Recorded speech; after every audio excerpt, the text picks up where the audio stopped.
Good morning, everybody. Good morning. Cheers to you.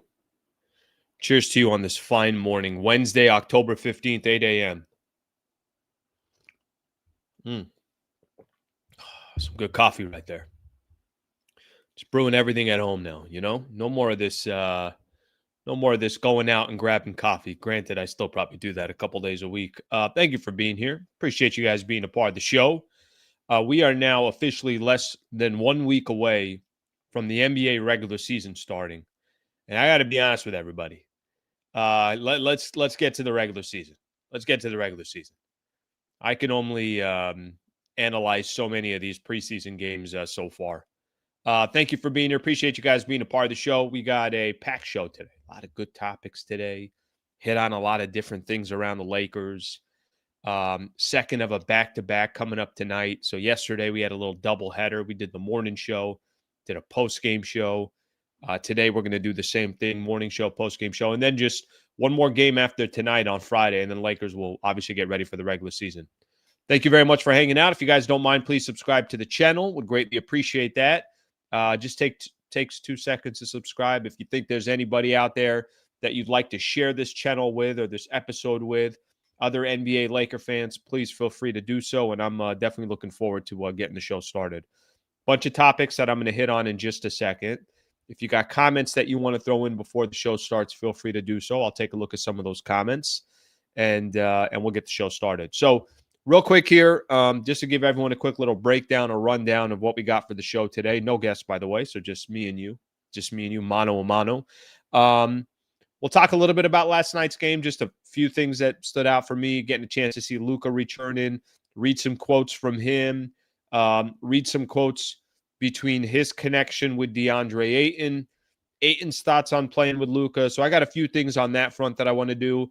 Austin Reaves has been absolutely balling out in these first 3 preseason games that he's played. And I'm sure, I think the relationship that Laker fans have right now with Luka Doncic, with Austin Reaves, it's an interesting one. I mean, I don't really feel like many people got too many positive things to say about Austin Reaves.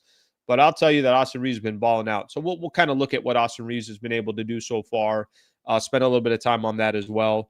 Marcus Smart, man, last night, doing the postgame show, wild overreaction on Marcus Smart. I mean, basically, it was like, cut the guy.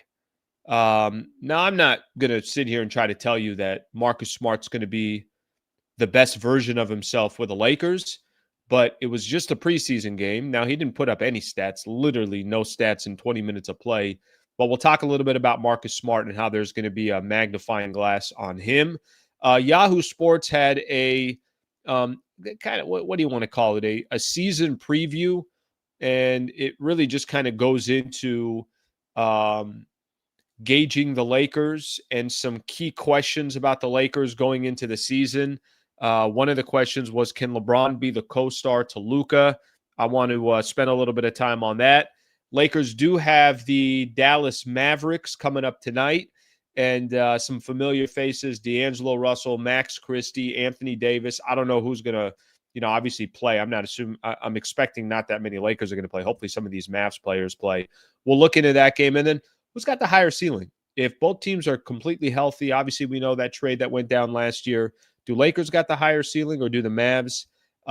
We'll get into that. Got a few stories around the NBA that I'll get into. I just saw something right now, too, on Patrick Beverley defending Russell Westbrook. I won't play the clip, but I'll read some of the quotes that he had in there around NBA news. One game last night in the playoffs for Major League Baseball. We'll talk a little bit about that, and then we'll call it a day. So ready to go today.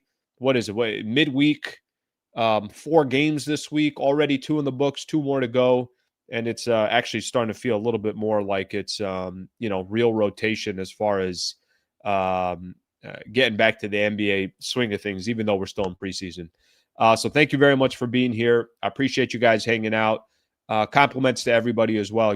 I know this time of the year, things are just kind of slowly starting to ramp up. So I appreciate you guys hanging out with the show, having some of these conversations. Still doing great from a views perspective. Again, a couple thousand views, even for some of these, like I said, games that are really not all that much. So I appreciate all the support of the channel.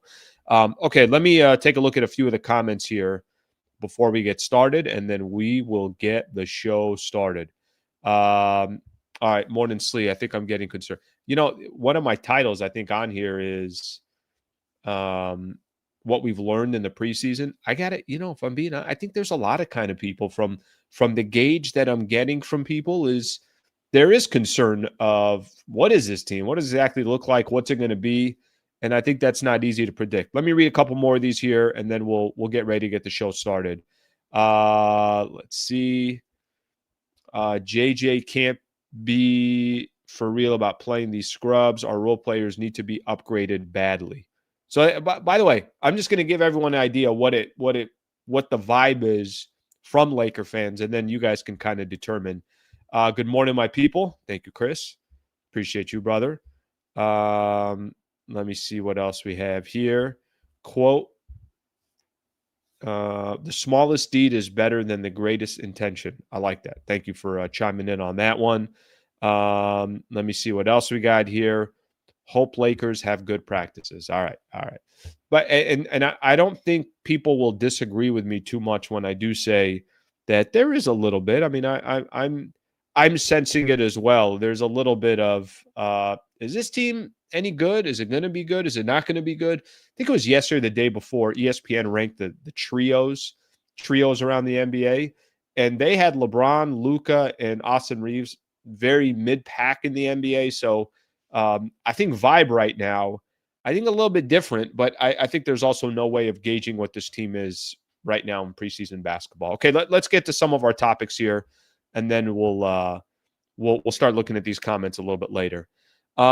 Thoughts on last night's preseason game? I'm just going to spend a quick second on this, and then we'll get into all these other topics.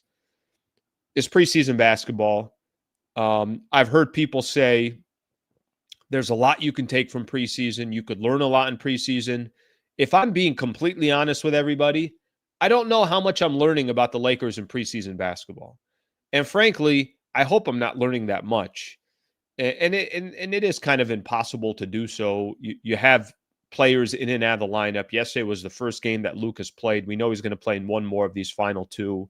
So I'm just going to kind of take everything with a grain of salt. Understand that whatever the hell we're watching out there is not going to be nearly the product that we're getting from either team. I mean, the Phoenix Suns yesterday played nobody. And let me tell you something about their third stringers. They look pretty good. Their third stringers weren't that bad. They performed well. Obviously coming into last night's game, the biggest takeaway was going to be, how's Luka look? How's he feel? Just getting a chance to see Luka return back in action, his first preseason game since, Eurobasket, where he was phenomenal. All you really cared about for Luka is go get some run, go do what you do. And as long as Luka's happy, then I think everybody else will be happy as far as the engine that will eventually drive the Lakers and continue to drive the Lakers this year. So one of the things that popped out to me, him and AR performed. They both played well. I thought they played well. But let me take a couple of quotes here from Luka Doncic. And like I mentioned earlier, all I really care about is how's Luka feeling? Is he feeling good? Is he happy with where he's at? Is he starting to build some chemistry? Is his conditioning good? That's all that matters. Here are a couple quotes from Luka from yesterday. He said, I felt great. That was probably better than I expected. Those first games are kind of rusty, but I was just very happy to be out there again. So I think for most Laker fans as well, it's like, all right, if Luka's happy, then everybody else is happy. Listen, I don't know if there's another team that's as dependent as the Lakers are on Luka Doncic being great. Shai Gilgeous-Alexander is the most valuable player in the NBA, but they also got a lot of really good young pieces around him where if he's not available for a couple of nights, they could still win games. And they got a good enough defense, and they got bigs, and they got Jalen Williams. Maybe the Denver Nuggets with Jokic, how dependent they are on Jokic. Maybe the Bucks with Giannis, how dependent they are on Giannis. But you're not going to go too far down the list where the Lakers are so dependent on one player in Luka Doncic. So Luka basically just real quick said that he feels good. He feels great. So good to know from that perspective. Okay, let me kind of flip the script here, and I'm going to get into something about one of the other things that's so important for the Lakers, and one of the reasons why I just wanted to watch them this preseason is DeAndre Ayton's going to go probably based on how Luka sets him up. Let me read a couple quotes here from what Luka Doncic had to say when getting a chance to play with DeAndre Ayton. He says, I mean, it's probably just more on me. He's talking about his connection with Ayton. Obviously, I'm the guard with the ball, but like I said, it's more talking about it and what he likes. I know he likes the pocket too, so I'm trying to get used to that too. But it's just mostly talking about it and playing games as far as their chemistry together and what they could potentially build together. So last night for me, it was, okay, Luka's back. Let's see what it looks like. And then there's also the how are other guys going to feast around Luka? And one of the most important players on this Lakers roster is DeAndre Ayton, and Ayton's not going to do it by himself. So the big question is going to be, how much can Ayton benefit from having Luka Doncic on the floor? So there were a couple of quotes right there from Luka's perspective. I thought this was funny as well. I was reading while I was actually listening to it. I played it yesterday, but looking into Ayton, this is what Ayton said about Luka. Luka is different. He's truly a it says one-dimensional player, but he corrected, or one in a generational player when it comes to that pick and roll. It feels like he's got eyes behind his head. He was finding guys in the weak side corners, and I'm like, I thought that pass was for me, but I'm ducking my head for the pass to get to the corner. So that's really fun, seeing how he starts to do his Luka magic in those situations. If you got a chance to hear DeAndre Ayton post-game yesterday, he was like a kid that was excited to get a chance to, go outside and go play in the cul-de-sac or whatever the case is. He's excited to play with Luka. He knows how instrumental Luka is going to be to his career and his season this upcoming year. So right out the gate, if there was one thing I was trying to pay attention to in last night's game, was seeing Luka and then just seeing what a Luka and DeAndre Ayton connection can be. Is it perfect? Of course it's not. Is it going to take time? Of course it is. Could we be sitting here a month from now and saying, it's average? Sure, that could happen as well. But I think Ayton has said all the right things so far. Clearly, he has it in his mind that he can benefit from playing with Luka Doncic, and Luka looks like he's going to be excited. But of everything that I think I saw from Luka yesterday, the only thing I really cared about is that he felt great. And that's probably the only quote that I'm paying attention to. If Luka feels good, then, we'll take it from there. Let me keep going on some more observations from last night's game, and then I'll start looking at some of the comments. I know a lot of people want to talk about Austin Reaves, his lack of fit with the Lakers. You can't have this guy in the backcourt. This isn't going to work. Trade his ass. And the list just goes on and on. And to be honest with you, I'm not 100% sure what percentage of people love having Austin Reaves on this team and what percentage of Laker fans are waiting for, well, what can they get for him? I have a feeling, just based off, and I don't think it's always fair, because I think sometimes this narrative, people might just be louder, but it doesn't mean that's going to be the majority. But I have a feeling it's more people that want to see what can the Lakers get for Austin Reaves than want to see Austin Reaves on this team for the next couple of years. It's just preseason play. But let me just give you Austin Reaves' numbers so far in preseason play. He's played in 3 of the 4 games. Game 1, 20 points, 6 of 11 from the field. Game 2, 21 points, 7 of 10 from the field. And Game 3, last night, 25 points, 8 of 16 from the field. Austin Reaves has looked phenomenal. And I'm obviously just assessing offensive play. I'm just assessing him being the primary ball handler right now, especially with Luka that was out for those games. LeBron's not there as well. Of course, he's going to get a lot of the looks. JJ Redick isn't going to be telling Austin Reaves at this stage of the preseason, no, swing the ball around. No, run the offense. I don't think that's going to be happening. But Austin Reaves looks good. He looks comfortable. He looks confident, kind of getting any bucket that he wants. And is this against potential G Leaguers Sure. I understand that. I'm not going to overreact as well, but I think Austin Reaves has looked really, really good so far as well. There's one other takeaway that I want to take away from last night's game and a little bit of the preseason. Yesterday was also the debut of Marcus Smart, but I'm going to hold on to Marcus Smart here for a second. I don't want to get into him because I'm going to save that conversation. I think that one, based off of the post-game show last night, people's reaction to Marcus Smart, I want to kind of give that one its justice and do that a little bit on its own. Let me take a look here. I'll take a look at a few of the comments. We'll get in a few of the comments, see if they'll spark a little bit of a conversation, and then we'll get into Marcus Smart. Then we'll have a sip of coffee. A good brew of coffee today. Good brew. Doing exactly what it's supposed to do. Let me see what we got here. Let's read a couple of these. Slee, totally agree with you. If we're looking at playing Bronny James at any capacity, we are not a serious team. Period. Full stop. Let's stop this.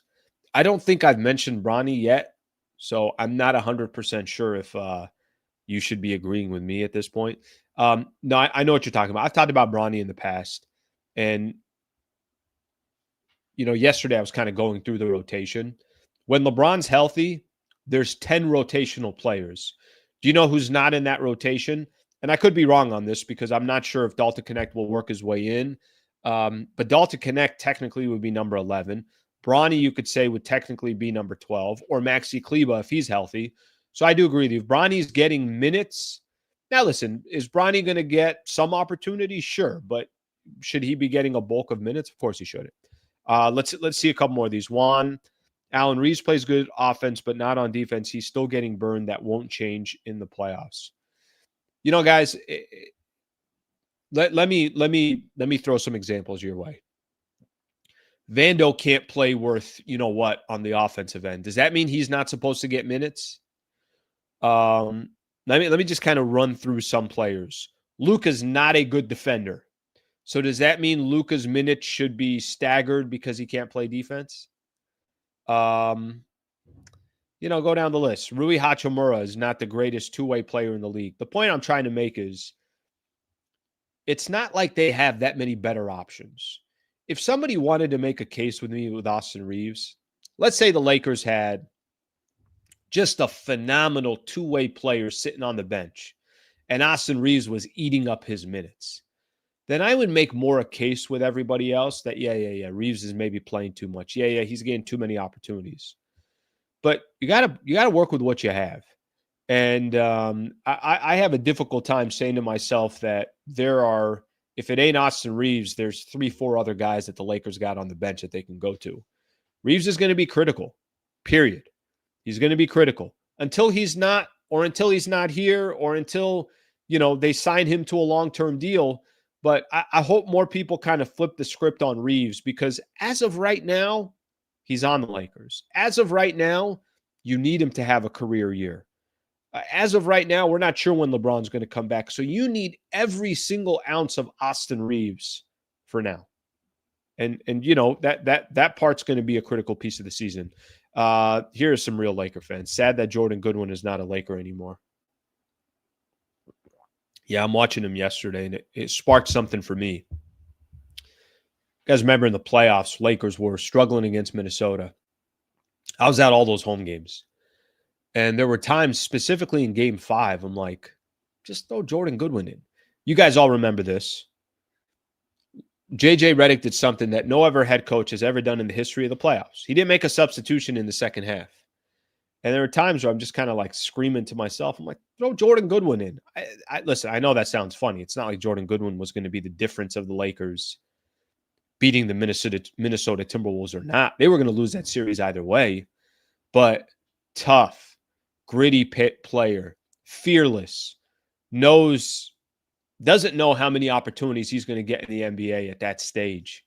I wanted to see more Jordan Goodwin, and obviously the Phoenix Suns scooped him up, and he's doing what he's doing. All right, let's get a couple more of these here. I like AR. I don't see why people want to trade him. Yeah, I just go back to this is the one thing that I try to go back to in regards to AR. He's a critical piece for this upcoming season. So if you're kind of rooting against Austin Reaves, or you want to see guys blow by him, or whatever the case is, to make your point stronger or your case stronger, I think what you should be doing is rooting for an unbelievable season from AR.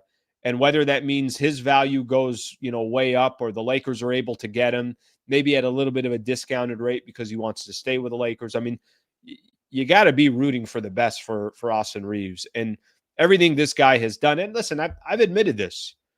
If you told me, hey, I got Luka Doncic on my team and I'm building a squad around him, is Austin Reaves going to be my first choice? He's not. But this is who you have. So, we'll see how the Lakers eventually build around that as well. Okay, I am going to I'm going to get ready to talk a little Marcus Smart here. Good morning, Slee. Concerned with this team's defense. Where will the scoring come off the bench?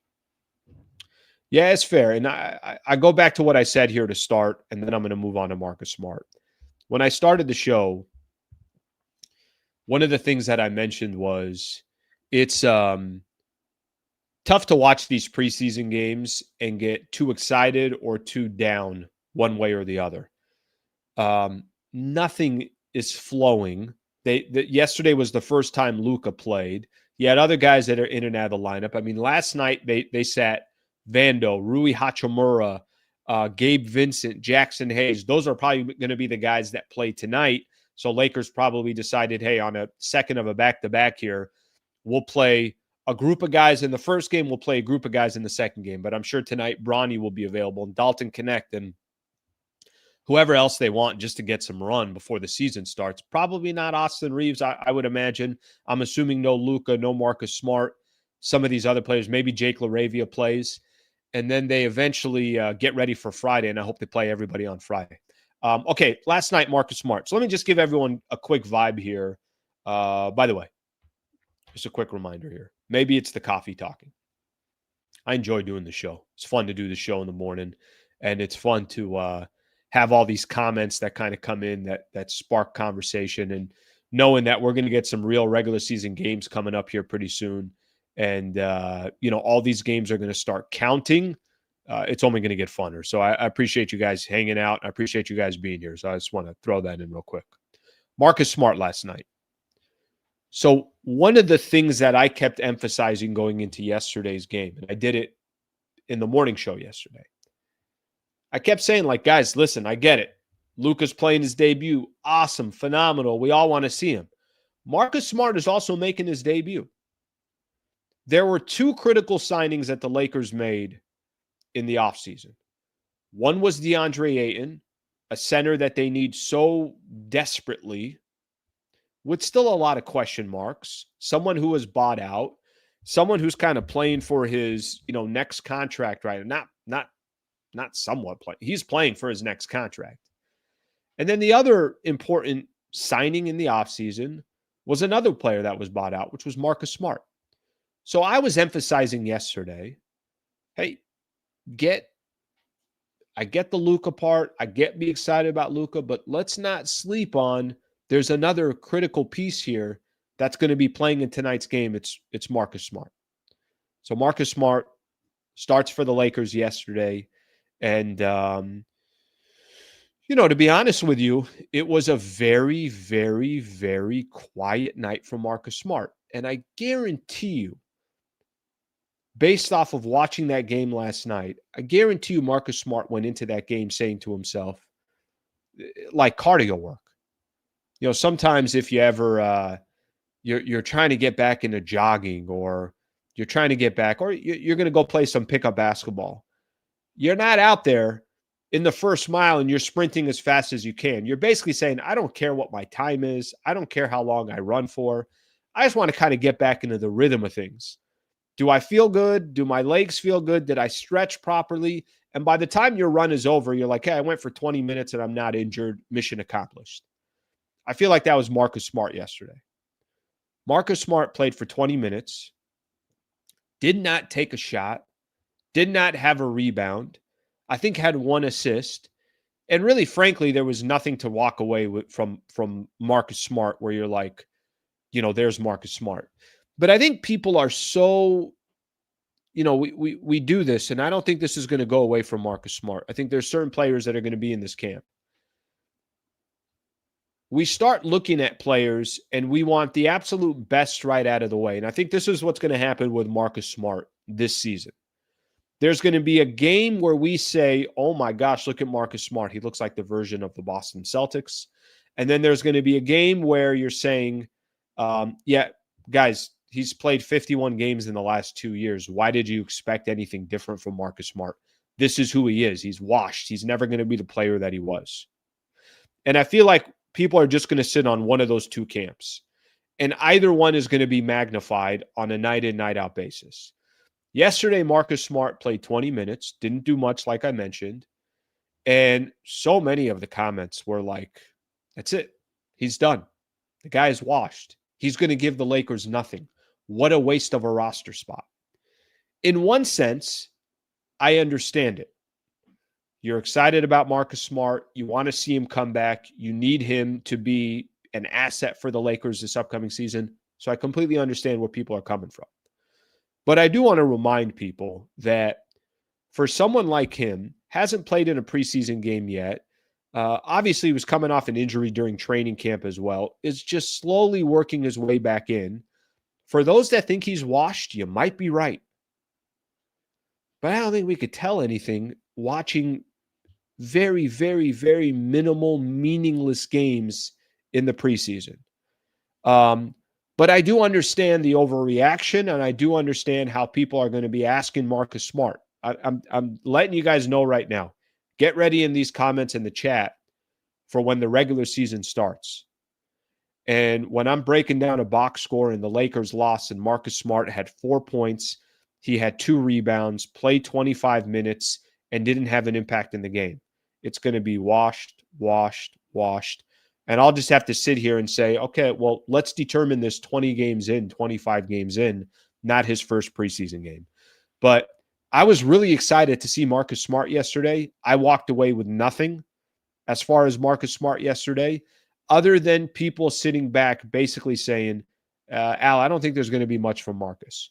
So there will be a magnifying glass on certain players, and I think Marcus Smart's going to be one of those guys where a lot of people have a lot of curiosity on. Okay, I am going to look at some of these comments, and we'll go from there. Let's see what we got here. Thank you, Brian. Appreciate you. Appreciate you very much. Okay, Luka and Reaves will play well, but the opposition guards outplayed them. Yeah, they need a little more from, they're almost going to have to dominate offensively against any team that they play and then hope that the Lakers defense is good enough to stop some of the other sides. If Smart was any good, he would still be a Celtic to this day. You got Celtics leftovers from the trash area. I don't think Marcus Smart was ever trash in Boston, ever. You can't be an all-defensive player and be trash. Now, what you can say is, hey, we've tried this long enough. Let's try something different. And that's what happened with Marcus Smart. But I think Marcus Smart was never trash in the Celtics days. I think he was phenomenal. I think what Marcus Smart has been the last couple of years, injured. Definitely been injured. All right, let me get another one here. Darren. Vando or Smart will complete the defense needed for this team, I hope. Yeah, listen, I think the hope part of it is question marks and a lot of question marks, and those are not going to get answered right away. If I did tell you this, now, we'll see what eventually happens, but they lost Dorian Finney-Smith.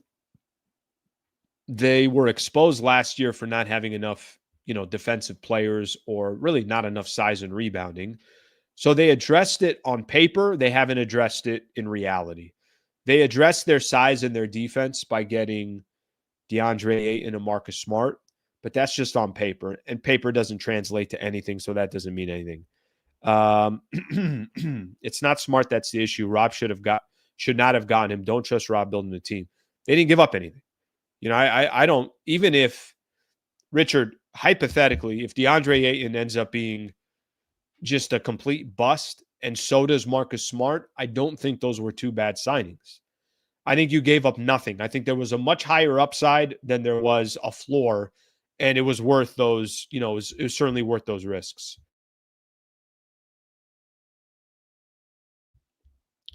All right. I do want to keep moving on here, and we could go on. Lou, your mate MT doing the broadcast. How about MT filling in for Stu? And doing a great job at it. Was doing it with Billy Mack. I think they said Danny Green's going to do one of these games. I want to say MT is going to do tonight in Vegas, and then I think Danny Green's going to do the final game that the Lakers have against the Sacramento Kings. All right, let's keep things moving here. Before I do so, let me give a quick shout out to our partner. Shout out to Brad Wallace and the Wallace firm.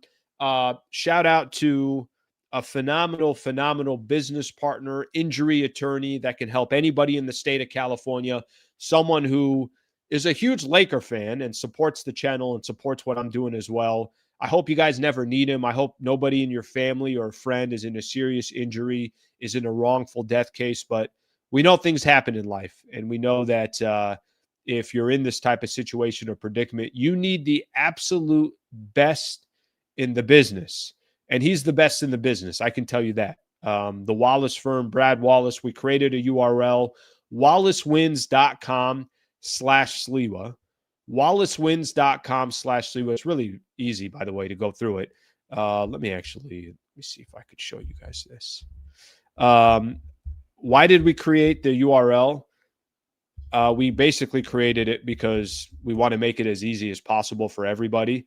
And I think for those who, if, like I said, I don't want anybody to be in this position, but if it ever happens, look how easy this is. We just got this injury attorneys, the Wallace firm, the Sliwa show, serious cases deserve a serious team. If you fill out just this survey right here, not even a survey, this is just kind of information, what type of case it is, what happened, give us some information. It's a free consultation, consultation 24/7, no win, no fee. So as if they take on your case and they don't win, you don't pay a fee. So he makes it as easy as possible.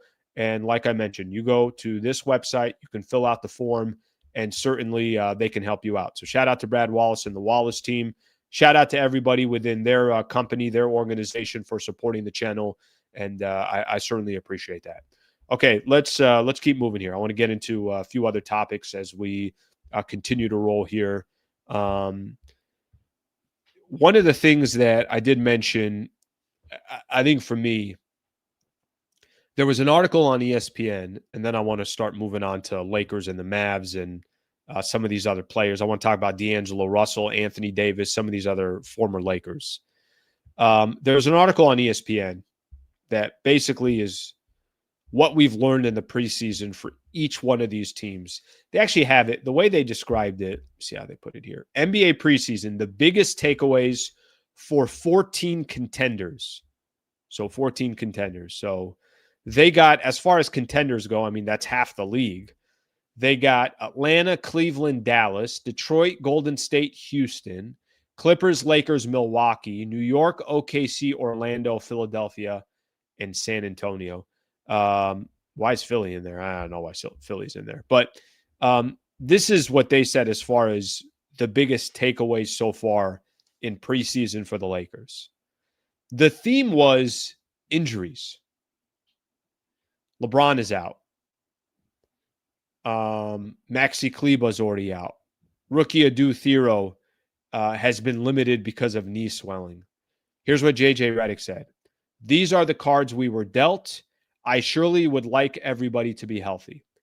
Obviously, the big one is LeBron and not having him to start the season. His 23rd season in the NBA. And this is the first time LeBron's not going to be there for an opener. So that tells you everything right there as far as injuries go. But their theme was two themes that ESPN had in Lakers preseason so far. The theme was injuries. Will the team be healthy? And obviously just kind of LeBron's status moving forward. My overall takeaways so far in preseason, my overall takeaways is this team's going to have to do a lot of learning during the regular season. That whatever chemistry that they want to build is going to have to come in the regular season. The version of this team that they want to be and that they're hoping to be is going to have to come in the regular season.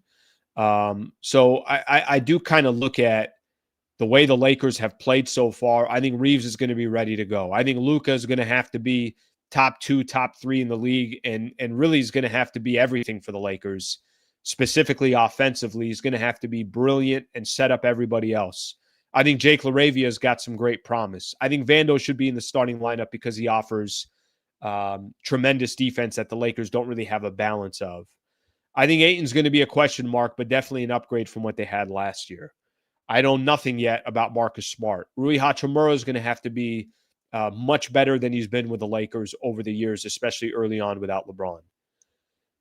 I think what I've learned in preseason is I haven't learned much. And I think that if the Lakers are going to build off of last year's 50 wins, and they're going to build off the team that they want to be, and they're going to eventually become the team that they're hoping to be, it's going to have to happen in the regular season.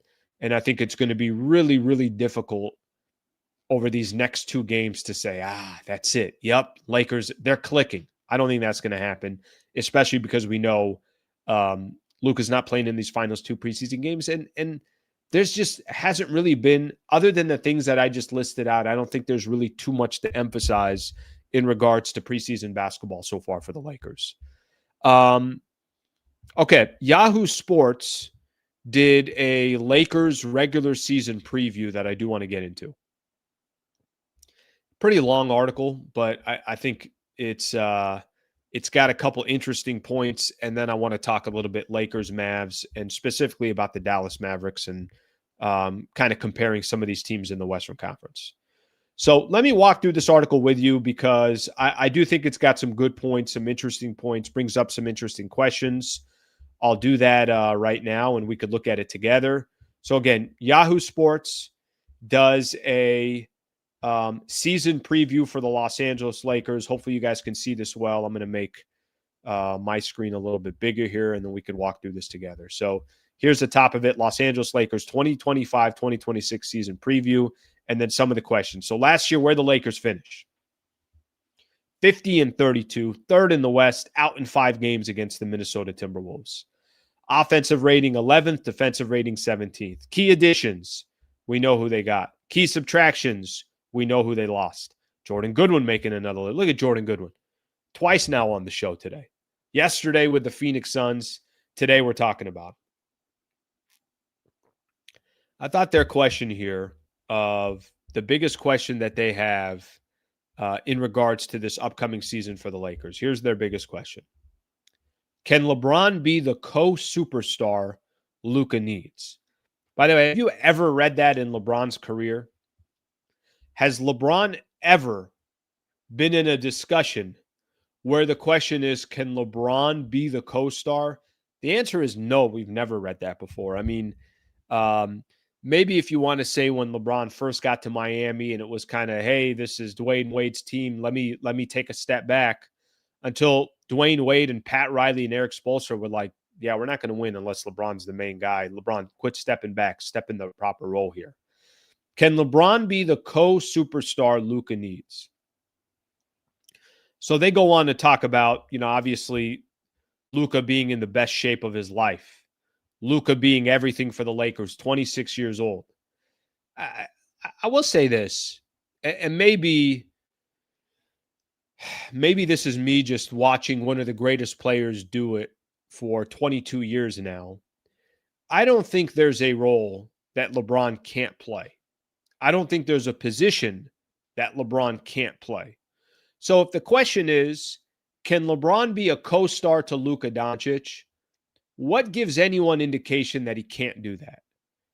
LeBron, yes, has been the head honcho for 20 plus years in the NBA. But wasn't he the co-star last season when Luka was traded to the Lakers? So I don't really have a question about that. And frankly, I don't really have any question about LeBron other than his health because of his age. But I saw LeBron last season. You need him to play the 5, he'll play the 5. You need him to play the 4, he'll play the 4. The 3, it doesn't matter what position. Whatever you need LeBron to do, LeBron was ready to do it. And obviously his basketball IQ, the guy's going to make it happen. And I'm not trying to sit here and, overly hype up LeBron James. I don't have a reason to do it. He's just that great, and he's just been that great for 22 years. And anybody that wants to disagree or go in this whatever they want to say about LeBron James, you're just hating on LeBron. That's just the bottom line. Tell me where LeBron has been selfish on the basketball floor. He hasn't. And if LeBron feels the best shot we have to win an NBA championship or to compete for an NBA championship, I got to be a co-star. Tell me what makes you think he's not going to do that. So one of the main questions that they put on here, like I mentioned, can LeBron be the co-superstar to Luka? Yes. I got no issue with it. I got no issue with it at all, and I don't think it's going to be an issue or a problem. All right, here's what they put here. Best case scenario for the Lakers. Luka, front runner to MVP. Marcus Smart is the old Marcus Smart. People already have some doubts on that. Ayton reverts to the player he was for the Phoenix Suns. You guys remember, obviously, that player got to the NBA Finals, and they ended up losing to the Milwaukee Bucks. The Lakers, with their role players, find gems in Rui, Gabe Vincent, Dalton X, Jake LaRavia, Jackson Hayes, Maxi Kleber, and Jared Vanderbilt. And they're capable of actually challenging anyone in the West. So the best case scenario is basically Luka's an MVP. Marcus Smart is the old Marcus Smart. Ayton is the old DeAndre Ayton, and the role players all play well. If everything falls apart, so they gave you the best case scenario, now they're going to give you the worst case scenario. It becomes immediately clear that the version of the Lakers, the defensive holes throughout its roster, is no contender. JJ cannot coach this team up. James recognizes that and makes it known through his circles or his agency or whatever the case is, and maybe asked to leave the Lakers. That would be the worst case scenario. Over-under is 47.5 wins, and that's how Yahoo Sports kind of previews the Lakers' upcoming season. The great, the worst, the good, the bad, however you want to put it. I don't have an issue with LeBron and the co-star thing. I think the bigger questions for me is going to be, what's LeBron's health? And the bigger questions are, does Marcus Smart or DeAndre Ayton have a shot of being the players they once were? So, and Ayton probably more likely has that opportunity because he's 26 and he's not dealing with health. For Marcus Smart, it could just be that it's a health thing. All right, let's take a look at some of the comments as we continue to roll here. Let's see what we got here. You guys, the best. Let's see what we got here. All right, here's what I'm going to ask you to do here. I think the delusional take is on the LeBron. Let me tell you what makes a good conversation and could really, really, from a podcast perspective, offer some good insight. Don't put Slee delusional take. Tell me why. Give me your reasons why. So then I can highlight your comment here, and then you and I can go back and forth a little bit. You see, by the way, this is good. If you disagree, these are good conversations to have. We don't have to shy away from it. This is perfect. But this doesn't help. Tell me why. You say it's a delusional take. Tell me why it's a delusional take. And then I can go back and forth with you on if you make some points, I'm going to give you love and some credit. Okay, hey, that's a good point. But let's see it. By the way, I don't know which one you think is a delusional take, so that also doesn't help me. Let's see here. Jake can't even make the rotations on Memphis and Sacramento. Okay, there's somebody that's not crazy about Jake LaRavia. Let's get another one in these here. Let's go towards the bottom here, see if we can get it. All right. Basketball is definitely not the same anymore ever since LeBron has destroyed the Lakers. I checked out. Can't wait till he retires. You know, if I'm going to be honest with you, and by the way, for me, this does nothing to me. Those who don't watch the Lakers because of LeBron, I don't know what to tell you. LeBron has a big part to do with basically saving this Lakers franchise after 5-6 years of just not making the playoffs and making them relevant again. However, I get it. There's a lot of people that feel this way. So I've run into plenty of people that feel this way. hey, I'm all in on the Lakers once LeBron retires. So you're not alone in that thought. I just don't agree with it. Okay, Slee Truton. I don't know why haters don't like being called haters. That should be studied. You can hate. I just want some additional context. Why I hate LeBron. Okay, why? No, I think it's a delusional take. Okay, perfect. Just tell me why. All right, let's see what else we have here. I'm still waiting for the response to the other one. I don't think we're going to get it. Thinking that the Lakers are better than OKC is delusional. Well, let me help you out here. They're definitely not better than OKC. They're not better than Denver. I don't know how much the Fred VanVleet thing kills the Houston Rockets, but I still think Houston's probably top 3 in the Western Conference, even though I know the VanVleet thing really hurts. The one thing I would tell you that the Golden State Warriors have, they have the ability of, I feel like that's a franchise and a team that just figures out how to build chemistry and work with what they got. They got veterans there. The problem with Golden State is they're old. And I don't know how healthy these guys are going to be. The Clippers are old. Minnesota, you could definitely make an argument for, better than the Lakers. You can go down the list. I mean, I think if I told you Lakers are top 5 in the West, that's not a stretch either way. I was reading something yesterday that they're probably a play-in team. I think I was reading. I'm forgetting. I'm forgetting off the top of my head where I was reading that from. I think it was 7th or 8th, something like that. I don't think they're a play-in team. And again, I can't really base all this off preseason basketball. I do want to talk a little bit about the rest of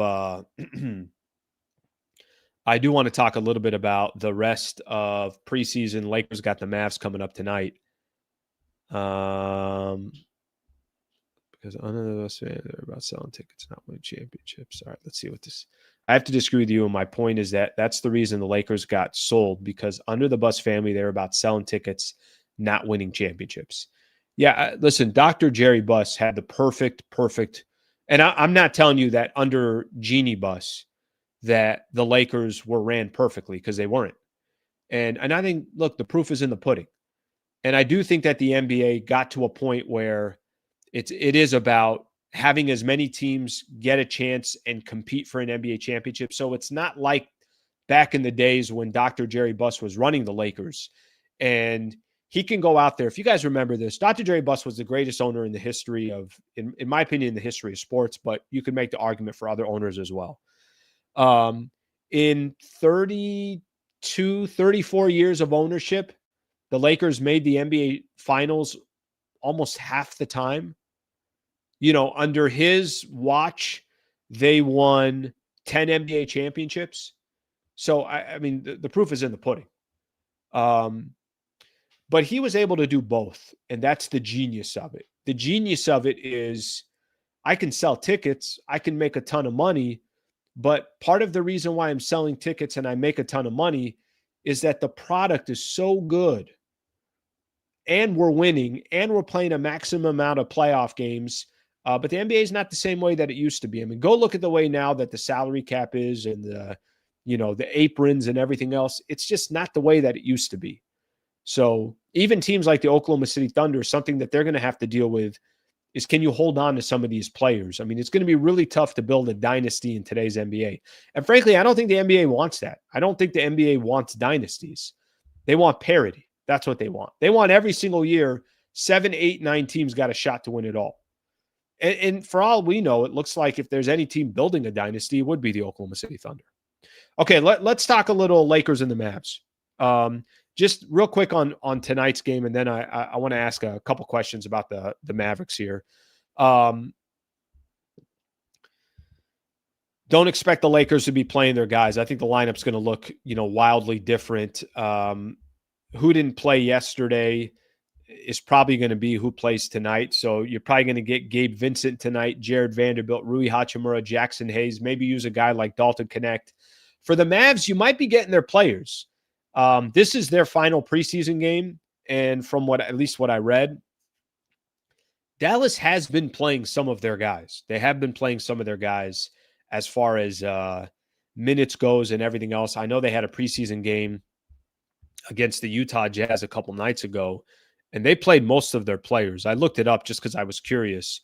They played Anthony Davis 25 minutes. PJ Washington played 23 minutes. Cooper Flagg played 21 minutes. Klay Thompson only played 13. And then they used, a lot of their other players, Dwight Powell, Dennis Smith Jr., Max Christie played 20 minutes coming off the bench. So I think we're going to get to see some of these Dallas Mavericks players. If the Lakers play nobody, I don't know what the hell I'm going to be doing for tonight's post-game show, but it is what it is. This is just kind of part of preseason. But I have a curiosity on the Dallas Mavericks, what the Mavs are going to be this upcoming year. It's kind of funny. I was listing all those teams in the West. I forgot to list Dallas there. I probably forgot to list the San Antonio Spurs. We'll see what kind of steps they take this year. But, last year, everything happened so quick. The trade happened, and here the Lakers are. A lot of familiar faces are now representing the Dallas Mavericks, including D'Angelo Russell, obviously on the Dallas Mavericks as well. Let me propose a question for everybody out there, because I'm curious to get your guys' thoughts. Who do you think has got the higher ceiling between the Lakers and the Mavs? Let's say the Lakers, everyone's healthy. LeBron's in the lineup. Maxi Kleber's good. DeAndre Ayton's doing his thing. Marcus Smart is contributing. Vando's on this team. And then on the other side for Dallas, AD is AD. Kyrie Irving is back and he's healthy. PJ Washington, Cooper Flagg as a rookie is doing his thing and is showing why he was a unanimous number one pick. Who's got the higher ceiling this year between those two teams? Because don't forget, the entire reason why the Dallas Mavericks made the trade with the Los Angeles Lakers is because they thought they got a better shot of winning right now with this team than with Luka Doncic, and defense wins championships and everything else. Dallas has a roster. Let's not, I think it's easy sometimes to just say, well, Lakers won the trade. They did. 100% they did.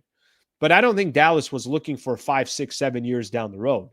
They were looking for what is the best chance to win a championship in the short term, which is why they made the move. Now, I still think it was a dumb trade, and the only justification is by winning an NBA championship. And that window is going to close so quick on the Dallas Mavericks that they could all be sitting there saying to themselves, this will go down as the worst trade in NBA history. However, for just this upcoming season, who's got a higher ceiling? Do you expect the Dallas Mavericks to go further this year if everyone's healthy, or do you expect the Lakers to go further if everybody's healthy for the Lakers? I think it's an interesting question. And this was the one thing that I talked a lot about last year was I do feel like the Mavs on paper got a roster, and they got a roster that makes sense, and they got a bunch of bigs. The Cooper Flagg piece of this, starting him at point guard, I'm not really sure. I don't really understand how that's all going to pan out. I think that's something Jason Kidd's obviously going to have to figure out. But who's got the higher ceiling between those two teams, I think is an interesting conversation. All right, let's take a look here. Flagg was in the Luka trade, just a conspiracy. How about that? When that all went down, I'm like, come on. I think I went live right after. And remember, Spurs ended up number 2 as well. So they end up with Harper. And then Cooper Flagg, the Dallas Mavericks end up with the number 1 pick. I'm like, how is not every single person out there going to believe in this conspiracy theory? I'm like, every other conspiracy theory that's out there, I'm in. You could sell me on anything. I'm in on every conspiracy theory. Okay, let's take a look at some of these comments here. Dallas, if healthy, are a better team. Lakers have better play. By the way, this was actually in my notes. This is a really good point. I think Dallas might have the best team.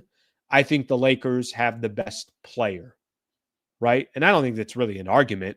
The best player between those two teams is Luka Doncic. But the best overall construction of the team, isn't it Dallas? I got bigs, I got size, I got defense, I got players I can focus on offense. The problem with the Dallas Mavericks is their window is so small, and it's so dependent on players who have an injury history to not be injured. That's the problem. That's the biggest issue. Is if I told you guys, and everybody knows this, and listen, I loved me Anthony Davis. I really did. I was a big fan of Anthony Davis. I'm a big fan of Max Christie. I think he's a tremendous player. These are players that obviously left the Lakers. Kyrie Irving is, I mean, watching him is like watching poetry. It's a beautiful thing to watch. But if I told you Anthony Davis is injured in March or is kind of in and out of the lineup because of nagging injuries, is any Laker fan going to be surprised about that? They're going to be like, yeah, of course, that comes with the territory. Kyrie, Klay Thompson. So I think that's going to be the problem with the Dallas Mavericks. In order for Nico Harrison to fulfill the dream that he had in mind, he's going to be asking players that have a injury history to not be injured. That's going to be their biggest issue. But I would say who's got the higher ceiling if everything is level? I would imagine that Dallas has a more complete roster. The problem is I just have a very difficult time thinking these guys are all going to be available by the time we get to mid-April. That's their problem. All right, let me read a few of these comments here. Dallas is injury prone, the whole team. So, okay, it gives you stuff. Dallas needs to stay healthy. That's the exact point that I'm making as well. That's why I basically said, let's just pretend both teams are healthy. And I know that's a big if, but that's the only way that you can describe this. It's really kind of the only way you could do it for the Lakers as well. If Ayton lives up to what they need him to be, if Marcus Smart is not the player he's been the last couple of years, a lot of ifs for both teams.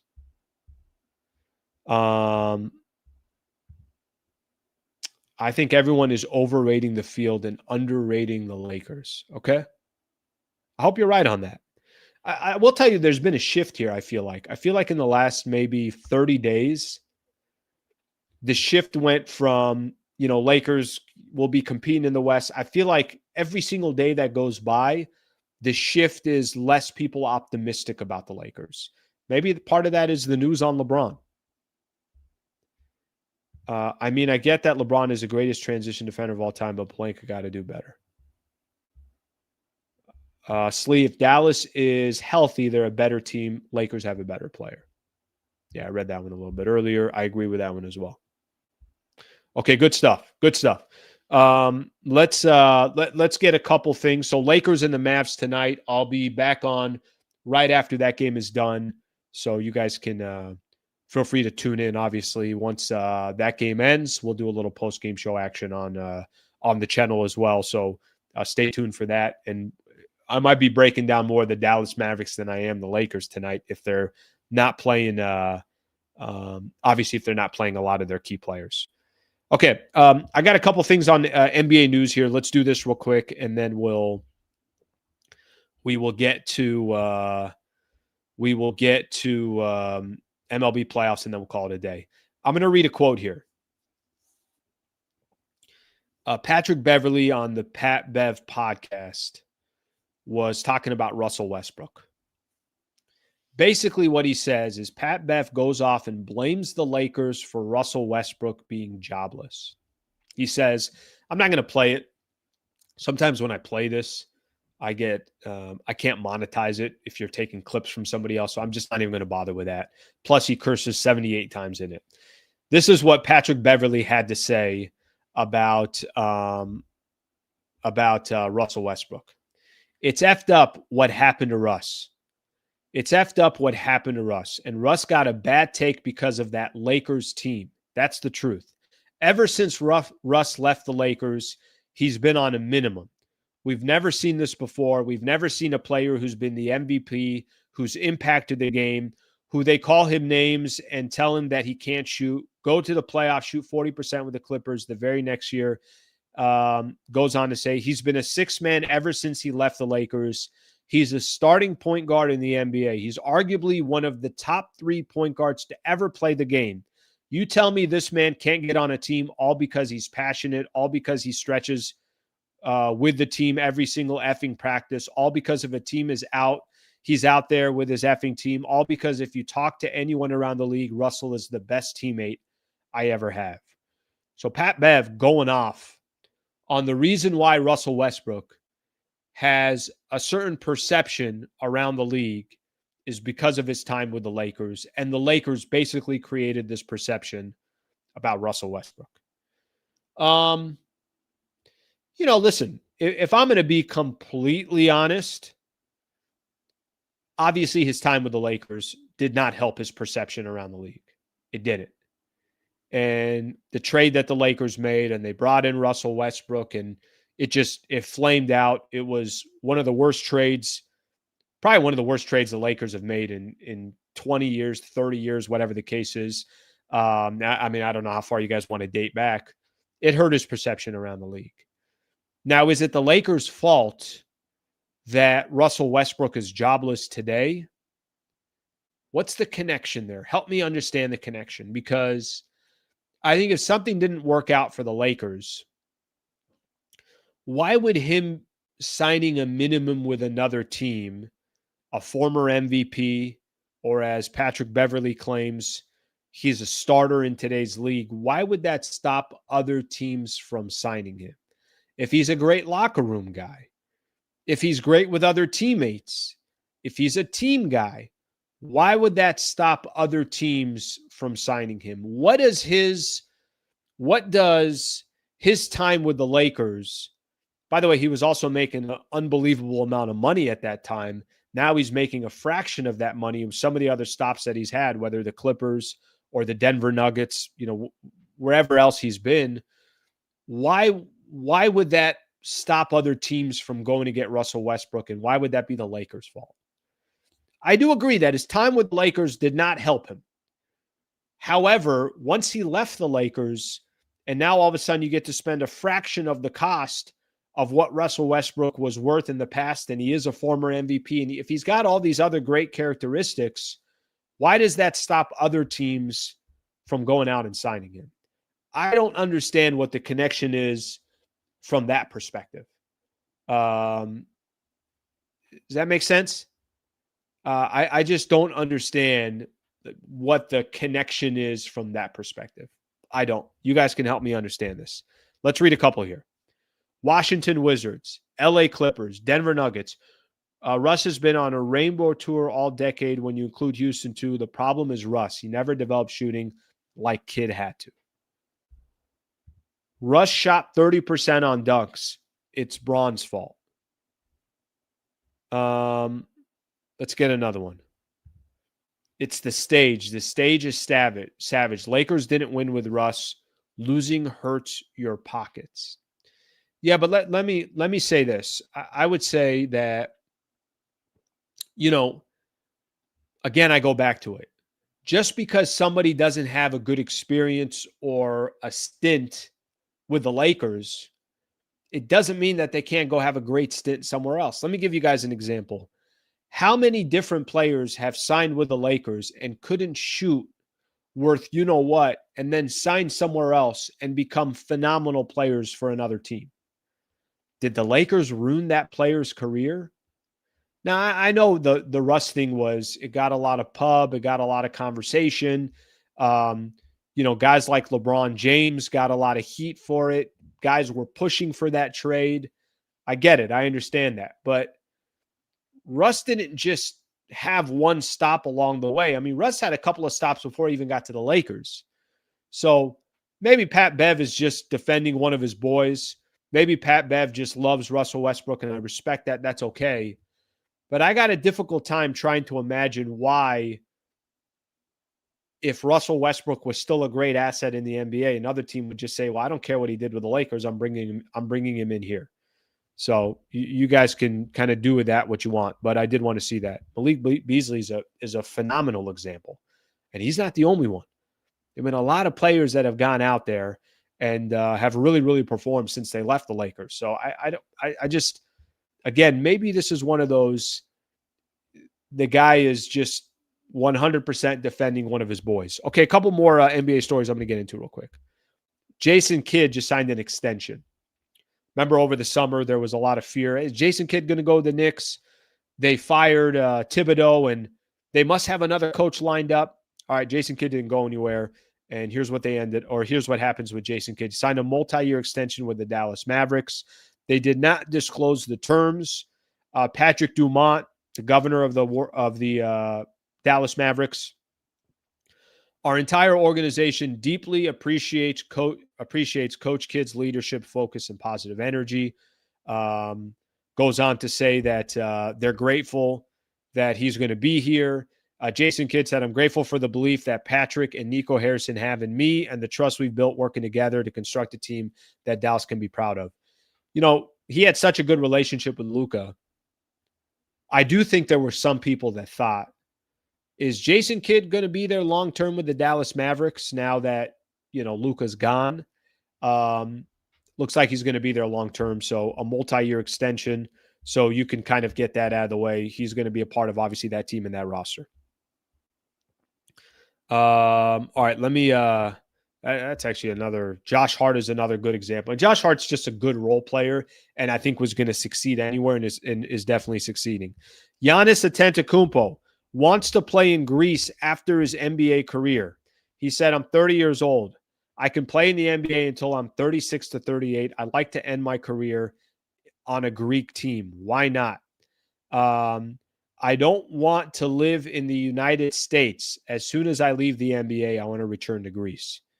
I could end my career here, whether this team is called," names off names off a few different teams in Greece. I'm talking about all teams now. So Giannis, the only thing I haven't heard Giannis say is, "I want to be a Milwaukee Buck." Now he's also kind of promoting that he also wants to play in Greece and he wants to leave the United States eventually. I don't know if you guys read some of that news. There was some reports out there that he's going to eventually end up, or his family has already moved to Greece. He did not like those reports. He did not feel good about, people talking about his family and reporting about his family. But he'll play in the NBA. What is it? If he's 30 now, play for another 6 to 8 years, and then he wants to play in Greece after that. So the Milwaukee Bucks just have this migraine saying, good Lord, this guy's ready to play everywhere, but talk about us. Okay, final thing I'm going to get into, and then I'll look at a couple of the comments before we get out of here.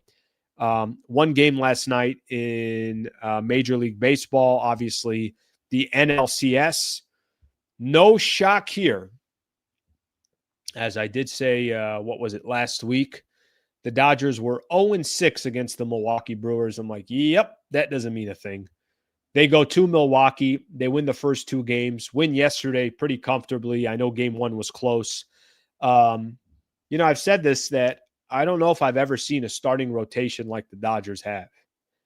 And there was a stat here. I mean, I'm going to find it here real quick. But let me just first say, Yamamoto yesterday, Yoshinobu Yamamoto, did something that hasn't been done in 8 years. He just pitched a complete game. Threw 111 pitches. You know what you do if you have a bullpen that you feel like is not that reliable? By the way, they still have 25 arms in there that I still think, probably can come through with them. The problem is they don't know when they're going to come through and when they're not. You know what you do if you have a bullpen that's a little shaky? Just go ahead and throw Yamamoto for 9 innings. Have him give up 1 earned run. By the way, the first batter of the game. 7 Ks. And pitch a complete game. Their starting rotation, there's a stat here. I'm going to find it here real quick. I was reading some stuff this morning. The Dodgers rotation has a 1.54 ERA over 8 postseason games. They've recorded 6 wins in the team's 7 playoff victories. That ERA is 0.53 against the Brewers. Obviously, pay attention to what Blake Snell did on Monday night. Between their 2 starters in Blake Snell and Yoshinobu Yamamoto, they have gone 17 innings and given up 1 run. Absurd. Unheard of. And they haven't used Glasnow yet. And they also got Shohei Ohtani set for game 4. When I say the Dodgers are so imbalanced against everybody else. There isn't a way to describe it. So they are on their path to getting back to the World Series.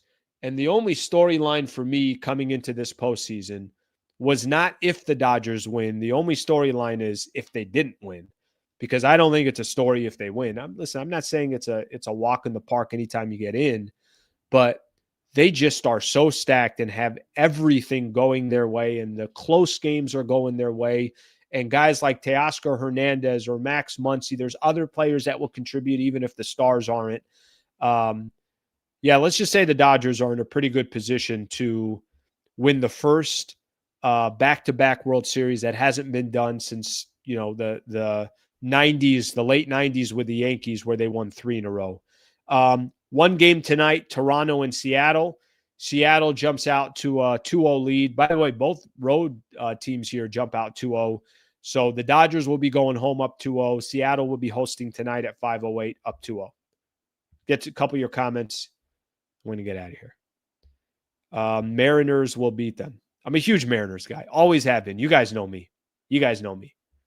I mean, Seattle. I'm a huge guy. All right, let's keep looking here. Brewers were the number 1 seed in the NL. I will tell you this. Let me give you me as an example, okay? So the Padres' path to the playoffs, I'm like, just avoid the Philly and the Dodgers at all costs. That's how disrespectful I was to the Brewers. Listen, I know Milwaukee had the best record. I know I'm not trying to take anything away from them, but talent wins in the postseason. Superstars win in the postseason. And of course, you'd be worried about Philadelphia's superstars. And of course, you'd be worried about the Dodgers superstars. And again, I don't want to sound disrespectful to the Brewers, but I don't know. The Brewers don't scare me. If I'm the Dodgers, getting through Philly, I'd be much more relieved with than getting through the Brewers. Philly, to me, would be a much bigger threat than the Brewers. Amazing how every time Giannis starts thinking about leaving Milwaukee, they re-sign his brothers, by the way. There's 2 now that are on the team. Let's get another one here. Let's see. Okay, pointing out some of the other players here. People saying I'm jinxing them. Guys, there is no jinx. There's unbelievably wild talent on one squad. And they got chemistry, and they're winning at the right time, and they're probably got this crazy swagger at the right time. I mean, all of that. But their pitching has been, I literally have said I've never seen a pitching staff like that. Never seen a pitching staff like that. All right, let's see. He went 9. They went 17 innings in those 2 games. That's unbelievable. Let's see what else we got here. Let's get a couple more, and then we're going to call it a day. By the way, back on tonight. And looking forward to seeing what we got a little bit later today.